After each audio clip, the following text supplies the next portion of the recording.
properly. Done? Yes, Mom. You may now take your seat.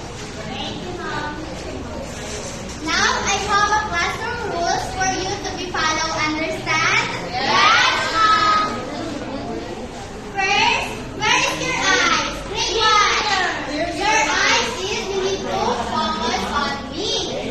Where is your ears? Ears you need to listen carefully. Where is your mouth? Your mouth, grade 1, is you need to keep quiet if someone is talking in front. Understand? Yes, Mom. And last, where is your hand? Your hand is for you to be participate for our discussion. Understand, grade 1? Yes, Mom. Row 1, may absent ba rito? Wala po. Very good. Give yourself a 3 clap. 1, 2, 3. Row 2, may absent ba dito? Very good. Give yourself a 3 clap. Who can tell me what is our previous lesson yesterday? Okay, Angel? It's all about plant and animal. Very good, Angel. It is all about plants and animals. Now, I'm requesting to everyone to please stand at mag-aawitan tayo. Gusto niyo ba yun?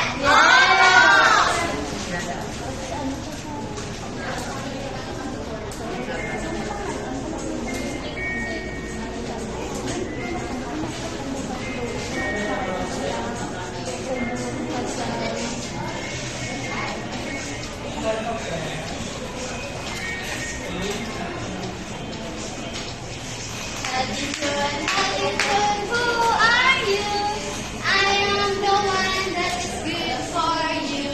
I made you grow tall and strong. You give you energy all day long.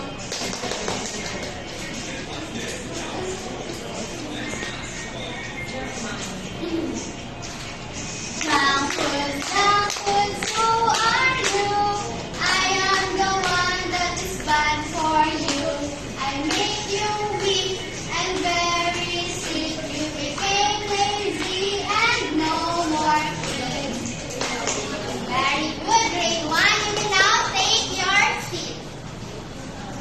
Did you enjoy singing the song? Yes. You want to sing more? Yes. Now, I have an activity. All you need to do is to sing. Do you know the song Bahay Kubo? Yes, ma'am. But with a twist. All you need to do is to observe what is the missing word or food in Bahay Kubo song. Understand, grade 1? Yes po.